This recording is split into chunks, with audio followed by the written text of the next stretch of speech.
The Tuesday afternoon traffic was a familiar beast, a slow-moving river of steel and frustration that snaked through the city's concrete canyons. Sandra Mitchell navigated her modest sedan through the stop-and-go current with a practiced ease, her hands light on the wheel. The air inside the car was a small bubble of peace, filled with the scent of her daughter's grape juice and the low hum of a cartoon soundtrack playing on the integrated tablet.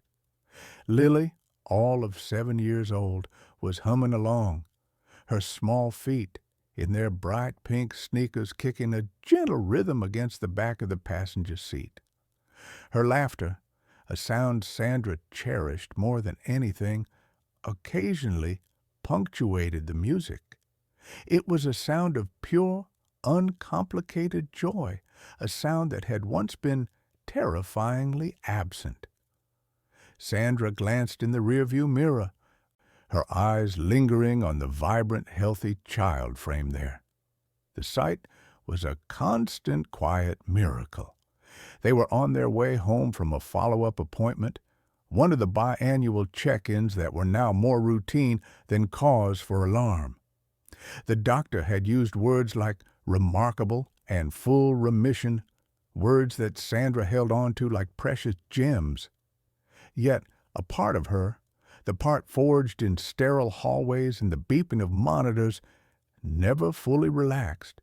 It was a shadow that lived alongside the light, a reminder of how fragile everything was. The light ahead turned yellow.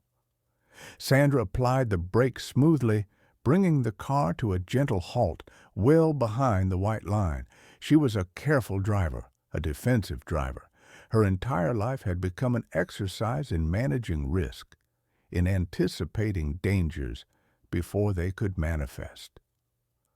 She had learned the hard way that the world did not always brake for you. A horn blared from behind, a sudden, violent slash of sound that shattered the calm in her car. It was long and aggressive, the auditory equivalent of a fist pounding on a table. Lily flinched in the back seat, her humming ceasing abruptly. Sandra's grip on the steering wheel tightened involuntarily. She looked in the rearview mirror again. A large black truck, lifted and imposing, had pulled up so close she could no longer see its grill, only the furious face of the man behind the wheel. He was a caricature of rage, his face flushed a deep, mottled red, his mouth a contorted snarl. His hands were a flurry of obscene gestures, his expression one of utter contempt. Sandra's first instinct, a cold and familiar one, was to protect. She met her daughter's wide, frightened eyes in the mirror and offered a small, reassuring smile. "It's okay, sweetie. Just a grumpy man in a hurry." Her voice was a placid lake, betraying none of the sudden tension coiling in her stomach. The light turned green. Sandra eased her foot onto the accelerator, moving forward with the flow of traffic. The truck, however, did not stay behind her. It swerved violently into the adjacent lane, its engine roaring like a wounded animal. It sped up until it was parallel with her sedan, the driver now able to loom over her from his elevated position. He rolled down his passenger side window, the electronic whir barely audible over his shouting.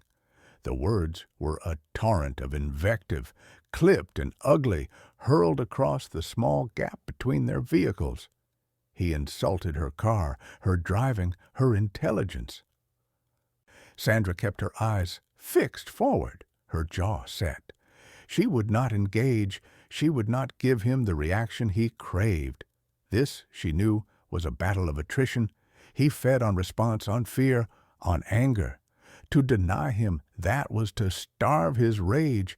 It was a technique she had perfected in boardrooms with hostile donors and in hospital rooms with terrified parents. Stay calm. Control the space. Do not let their chaos become your own. Her composure seemed only to infuriate him further. The traffic slowed again, forcing them into a side-by-side crawl. His proximity felt like a physical violation.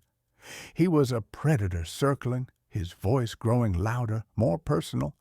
He saw the pink ribbon magnet on her trunk, the one for breast cancer awareness, a small emblem of a war she had fought and won. Twice. "Oh, look at that," he sneered, his voice dripping with a venom that chilled her to the bone. "One of those professional victims. Bet you milked that for all it was worth, didn't you?" Sandra's knuckles were white on the steering wheel. The words struck a nerve deep inside, a place of private pain and resilience she rarely allowed others to see. The countless nights of sickness, the fear, the loss of her hair, the scars hidden beneath her blouse, he had reduced all of it to a cynical ploy. Still, she held her tongue. Her daughter was listening. Lily had gone completely silent in the back, her small face pale. She was watching the angry man, her lower lip trembling. Sandra reached a hand back, not taking her eyes off the road, and squeezed her daughter's knee. A small, firm pressure that said, "I am here. I will keep you safe." The man saw the gesture. He saw the child in the back seat for the first time. A cruel, triumphant smirk spread across his face, as if he had just discovered her greatest vulnerability. He had found a new target. "Got a kid back there, huh?" he yelled, his voice somehow finding a new level of malice. "Let me guess. You probably tell her you're a hero, a brave little survivor." He leaned out his window, his eyes locking onto Sandra's with a terrifying intensity. The traffic had stopped completely now. They were trapped in this moment, this tableau of baseless fury and silent endurance. Then he delivered the blow he had been crafting, the one designed to shatter her infuriating calm. "You know what? I hope she gets it," he spat, the words hanging in the air like poison. "I hope your precious little daughter gets cancer, a real nasty one. Then you'll have something to actually cry about." The world seemed to stop. The hum of the traffic, the city sounds, her own heartbeat. It all faded away, replaced by a deafening, roaring silence. The man's words were not just an attack on her, they were a curse, a desecration of the most sacred thing in her life. It was a violation so profound, so beyond the pale of human decency, that for a single, terrifying second, Sandra's control threatened to splinter into a million pieces. Inside her, a volcano of rage erupted. She wanted to scream, to claw, to match his ugliness with a ferocity that would leave him scorched and broken. She wanted him to feel a fraction of the terror he had just wished upon her child, the child who had already spent a year of her young life fighting for every breath. But then she saw Lily. Her daughter had her hands over her ears, her eyes squeezed shut, tears streaming down her cheeks.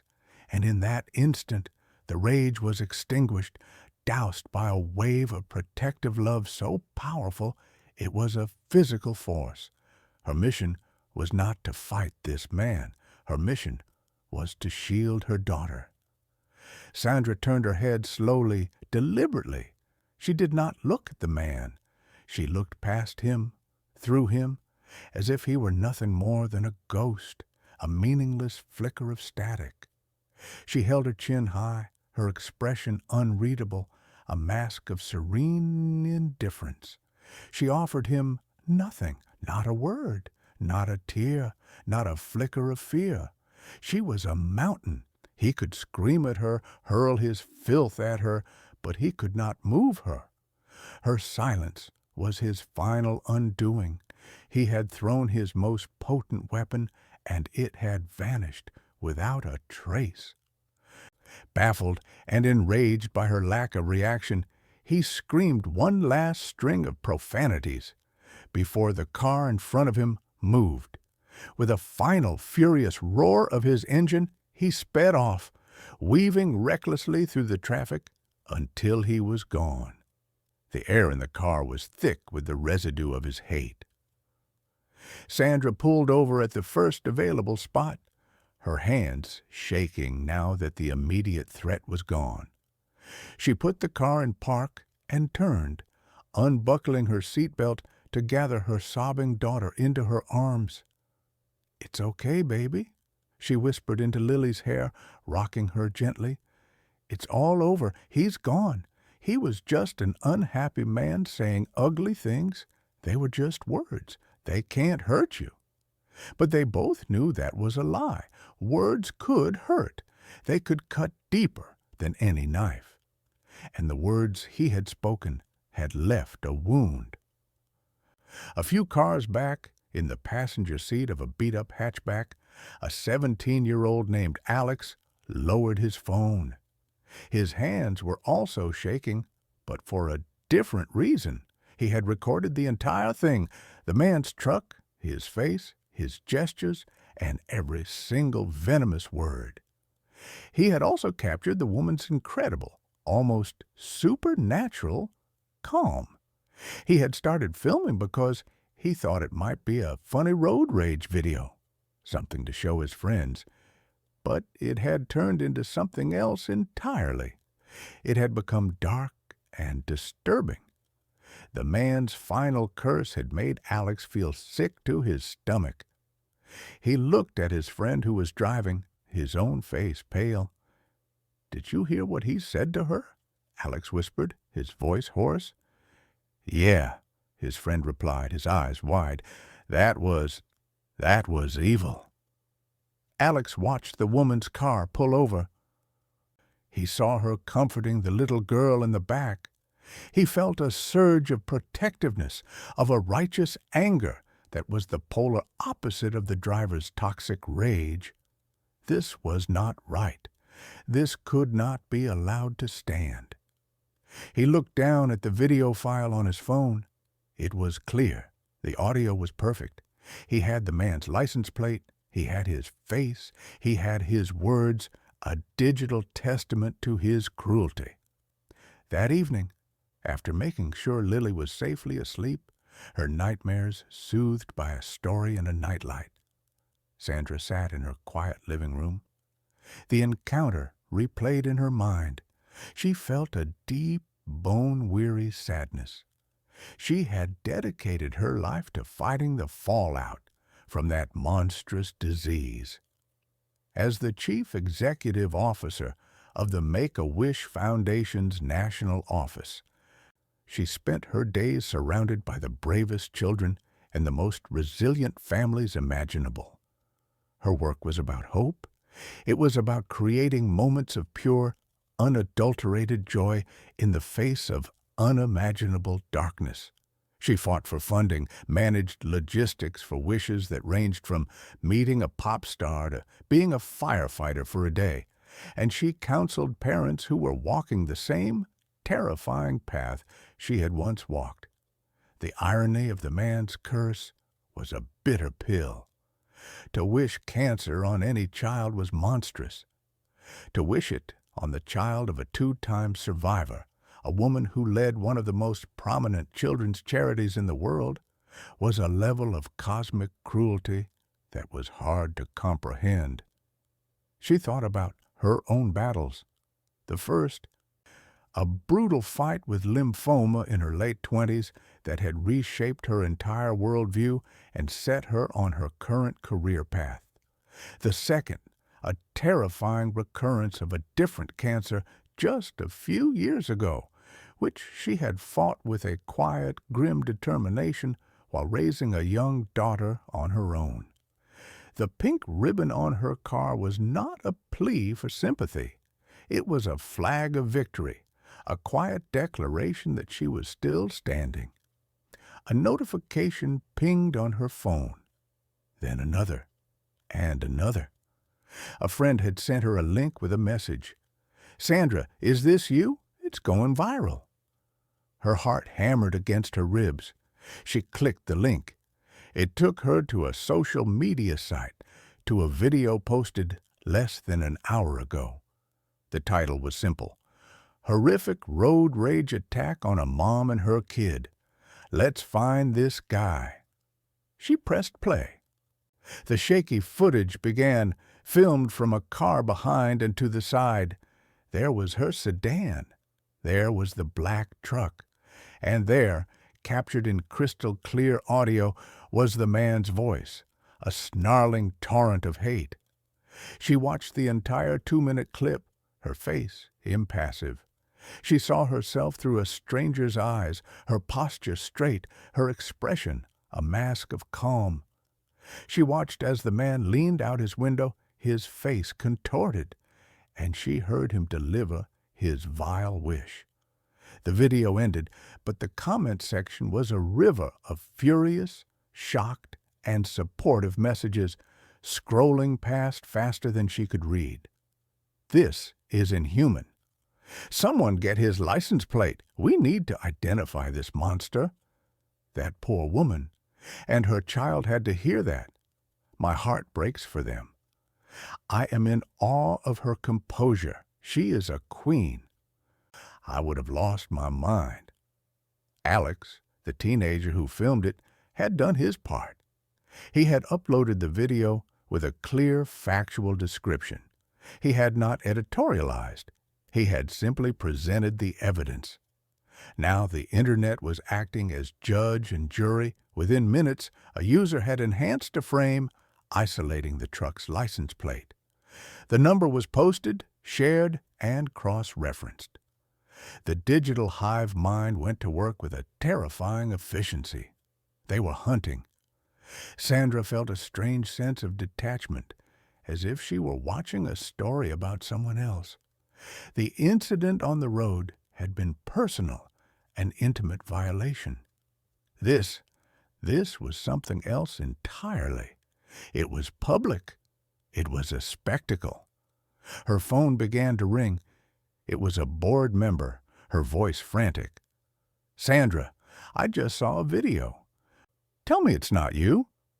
It is, Sandra replied, her own voice steady. My God, are you all right? Is Lily okay? We're shaken, but we're safe, she assured him. The internet has already found him, the board member said, his voice a mixture of awe and apprehension. His name is Frank Miller. He owns a local construction company, Miller & Sons Contracting. The name meant nothing to Sandra. He was just a face of rage, a vessel for a particular brand of modern misery. But now he had a name. He had a business. He had a life that was about to be irrevocably altered. The first wave of the reckoning came for his business. The company's review pages, which had previously held a respectable 4-star rating, were suddenly inundated. 1-star reviews poured in by the hundreds, then thousands. They were not about shoddy workmanship or missed deadlines. They were about character. Owner wished cancer on a child. Would you trust this man to build your home? I'd rather live in a tent than give a single dollar to a person who says things like that to a woman and her little girl. Miller & Sons Contracting, building foundations of hate. The company's social media pages were a wasteland of angry comments and shared links to the video. Their website crashed from the sudden influx of hostile traffic. By midnight, Frank Miller's digital footprint had been incinerated, but the fire was just getting started. The story was too compelling, the villain too cartoonishly evil, the victim too sympathetically stoic. Local news outlets picked it up, running segments that featured the viral clip. The story of the road rage monster was the lead item on the 11 o'clock news, and then came the second reveal, the one that turned a local story of outrage into a national firestorm. A sharp-eyed journalist working the late shift at a national news syndicate recognized Sandra. She had interviewed her a year ago for a feature on influential women in the nonprofit sector. The journalist's blood ran cold as she made the connection. She pulled up her old notes, confirmed the face, the car. It was her. She typed out a headline, her fingers flying across the keyboard. It was a bombshell. Exclusive. Woman in viral road rage video identified as Make-A-Wish CEO Sandra Mitchell, a two-time cancer survivor. The story was published just after 1 in the morning. It spread across the internet like wildfire on a dry Aussie plain. The narrative shifted instantly. This was no longer a random act of cruelty. It was a story of breathtaking, tragic irony. The man had not just wished cancer on a random child. He had wished it on the daughter of a woman who had survived cancer twice. A woman who had dedicated her entire professional life to helping children with life-threatening illnesses. A woman who ran the very organization that stood as a global symbol of hope against the despair of pediatric disease. The outrage magnified tenfold. It was no longer just about a bully. It was about an attack on an ideal, an assault on a figurehead of compassion and resilience. Frank Miller had not just picked a fight with a woman in a sedan. He had inadvertently declared war on every family who had ever been touched by childhood cancer, every volunteer who had ever granted a wish, and every person who believed in basic human decency. Donations began to pour into the Make-A-Wish Foundation's website. The donation page included a field to leave a comment. It was flooded with messages. For Sandra and Lily, your grace is an inspiration. In honor of Sandra Mitchell's strength, shame on that man. Donating in the name of every child fighting a battle, this is for them. By sunrise, the foundation had received over $1 million in unsolicited donations. The story was the #1 trending topic worldwide. Major news networks were calling, requesting interviews. Sandra's quiet, carefully managed life had been thrust into an unforgiving spotlight. Frank Miller woke up to a world that had judged him and found him guilty. His phone was a useless brick of endless, hateful notifications. His business line rang incessantly with callers screaming at him before hanging up. When he looked out his window, he saw 2 news vans parked across the street. His business partners, the sons in his company's name, had already issued a public statement. They announced they were dissolving the partnership immediately, condemning his vile and unforgivable behavior and stating that he did not represent the values of their company or their family. They had cut him loose before the sun was even fully up. He was a pariah. His suppliers called to cancel their contracts. His clients, even those with projects halfway finished, called to fire him. The bank that held his business loans called to schedule a meeting to review his financial standing in light of recent events. His life and livelihood, built over 20 years, had been dismantled in less than 12 hours. His downfall was swift, public, and absolute. He had built his identity on being a tough guy, an alpha male who dominated every space he was in. He drove a big truck, he yelled, he intimidated, he saw the world as a zero-sum game of winners and losers. But in his blind rage, he had picked a fight with an opponent whose strength was of a kind he could not comprehend. Sandra's strength was not in shouting back.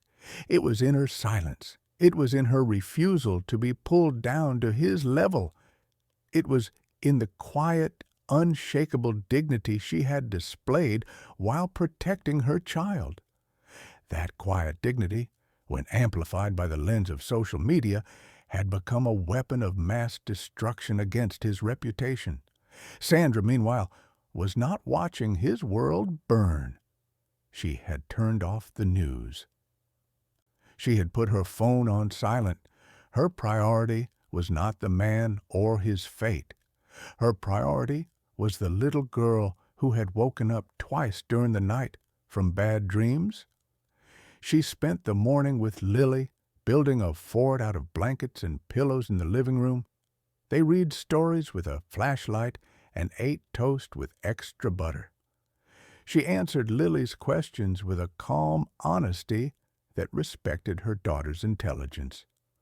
"Why was that man so angry, Mommy?" Lily asked, her small voice muffled by a pillow. "I don't know, sweetie," Sandra said, stroking her hair. "Sometimes people have a lot of unhappiness inside them, and it spills out and gets on other people. But it's his unhappiness, not ours. We don't have to keep it." "He said a bad word," Lily whispered. "The C word." Sandra's heart ached. Yes, he did. It was a very cruel thing to say because he knows that word scares people. He wanted to scare us. But we're not scared of that word, are we? We fought the sickness that word describes, and we won. It has no power over us. She held her daughter close, breathing in the scent of her shampoo. This was the real battlefield. This was the only fight that mattered. The man in the truck, the viral video, the media storm, it was all just noise. The signal was here, in this blanket fort, in the resilience of a child who had already overcome more than most adults ever would.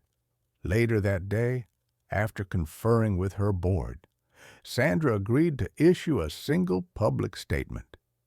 She would not do a televised interview. She would not engage in the spectacle. She would control the narrative on her own terms. She sat at her desk and wrote from the heart. She did not mention Frank Miller by name. She did not call for his punishment or celebrate his downfall. Instead, she turned the focus outward. "Yesterday, my daughter and I were the targets of a verbal attack that was deeply painful and shockingly cruel," she wrote. "The man's words were meant to wound, and they did.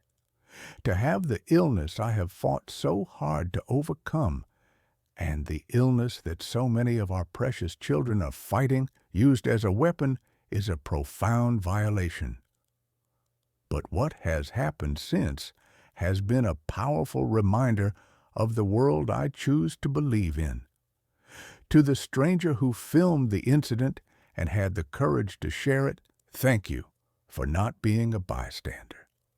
To the millions of people who have sent messages of support and who have donated to our cause, you have transformed a moment of incredible ugliness into an overwhelming display of love and solidarity. You have shown my daughter and the world that for every voice of hate, there are a million voices of kindness waiting to drown it out. Let us use this moment not to focus on one man's anger, but to rededicate ourselves to the work of creating joy, strength, and hope for children and families facing their darkest days. Let our response to hate be a radical act of love." The statement was released. It was hailed as a masterclass in grace and leadership. It elevated her from victim to icon. She had taken the ugliest of moments and used it as a platform for her life's work. She had refused to be defined by her attacker's hate, choosing instead to be defined by her own response. The consequences for Frank Miller continued to cascade. The local police department, prompted by the public outcry, announced they were investigating him for verbal assault and reckless driving. His ex-wife, with whom he was in a bitter custody dispute, had her lawyer file an emergency motion citing the video as evidence of his unstable and dangerous character. The court granted her temporary sole custody of their children. He had lost his business, his reputation, and now his family. He became a ghost in his own life. He did not leave his house for days. When he finally did, disguised in a hat and sunglasses, he was met with stares of contempt from his neighbors. The black truck, once his symbol of power and dominance, was now a rolling billboard for his shame. He sold it at a significant loss within a week. He had become a cautionary tale, a meme, a cultural shorthand for entitled rage. His name was a punchline. He had achieved a kind of fame he never wanted, a digital immortality built on a single, terrible mistake. His loud, aggressive anger had brought him nothing but ruin. Sandra's quiet, unshakable resilience had brought her and her cause an unprecedented wave of support and admiration. The foundation received a record number of volunteer applications. Corporations, moved by her statement, reached out to establish new partnerships. The story of the Make-A-Wish CEO who stood down a bully with grace became part of the organization's modern lore. A few weeks later, a letter arrived at Sandra's office. It was postmarked from a town she didn't recognize. The handwriting on the envelope was shaky, almost illegible. Inside, a single sheet of cheap, lined paper was folded. "Dear Ms. Mitchell," it began, "I am the man from the truck. I don't expect you to forgive me. I can't forgive myself. What I said to you and your little girl was the worst thing I have ever done. There is no excuse. I was angry about my life, about my divorce, about everything, and I took it out on you because you didn't react. Your calmness made me crazy. I have lost everything, my company, my family, my name. I deserve it, all of it. I watch the video sometimes and I don't recognize the monster on the screen. I hope you and your daughter are okay. I am so sorry." It was signed, simply, Frank. Sandra read the letter twice. She felt no satisfaction, no triumph. Only a profound and weary sadness for a man so broken that his only way to feel powerful was to try to break others. She folded the letter and put it in a drawer. His apology was his own to wrestle with. Her concern was for the future. That evening, she and Lily were in their backyard, looking up at the early evening stars. Lily was nestled in her lap, warm and safe. The world was quiet again. "Mommy?" Lily said, her voice soft. "Yes, baby?"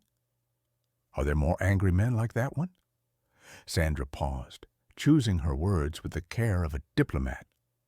"Yes, honey, there are. There are unhappy people in the world, but there are so many more good people, so many more helpers and friends and kind strangers. The world is full of them. We just have to remember to look for them." She pointed up to the sky, to the vast, glittering expanse of stars that stretched out above them. "Look how many stars there are. You can't even count them. The angry people are like one little burnt-out meteor. They make a bright, ugly streak for a second, and then they're gone. But the good people, they're like the stars. They are always there, and their light is what helps us find our way home in the dark." Lily was silent for a long time, considering this. Then she snuggled deeper into her mother's embrace. "Okay," she whispered. "I like the stars." Sandra held her daughter tighter, her own eyes on the constellations. She was a survivor. She was a mother. She was a leader. She had faced down the monster and had not flinched. And in the quiet aftermath, under the steady, silent light of a billion distant stars, she had found her peace. The noise had faded. The love remained.